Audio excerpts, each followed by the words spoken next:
At number 2, the shocker of this group, the Michigan Wolverines. As you can see, I'm in Indianapolis where they had the Big Ten championship game, and Michigan was dominant in, and yet, if things fall for Michigan and they play the kind of football they've been playing for the last 3 weeks, they could be right back here playing in the national championship game at Lucas Oil Stadium.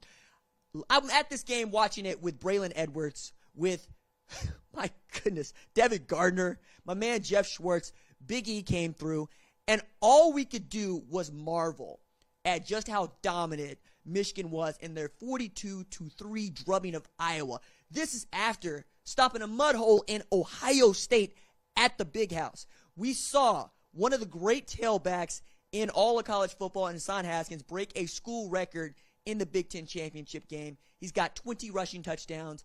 The record had been 18 and had been held by Ron Johnson since 1968. But in this Magic season, a player that Jim Harbaugh told me at Big Ten Media Days was his favorite comes on strong. Now, if you're watching this game, it looked a little messy at times, but it also reminded me so much of what Big Ten football is. At halftime, running back Donovan Edwards had thrown a touchdown pass off of a trick play, goes for 75 yards.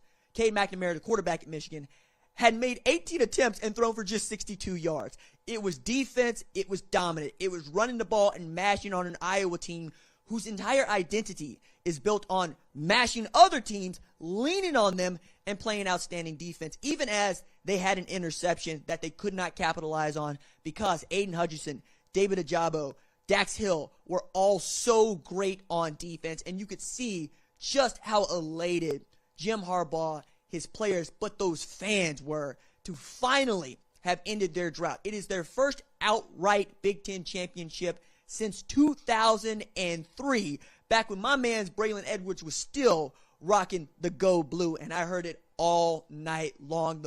The more that this game went on, the more it felt like Michigan fans were showing up to a coronation, to an announcement that, yes, they have returned to playing the kind of football that we had come to know from Michigan since, 97, 98? And then we're talking about in the late 80s how great that program was. Jim Harbaugh accepted the challenge and, more importantly, was given the time to build the program in his image so that they could do what they hadn't done before, win a Big Ten championship game and make the college football playoff for the first time in their history.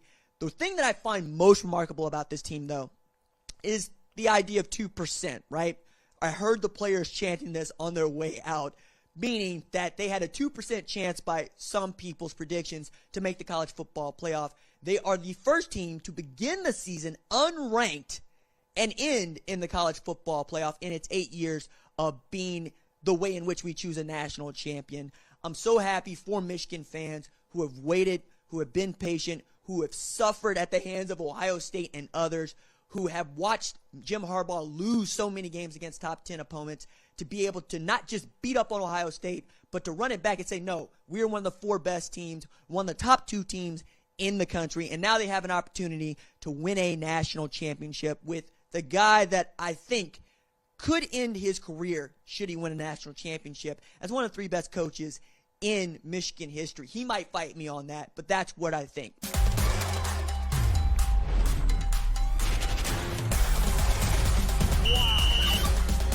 That's incredible.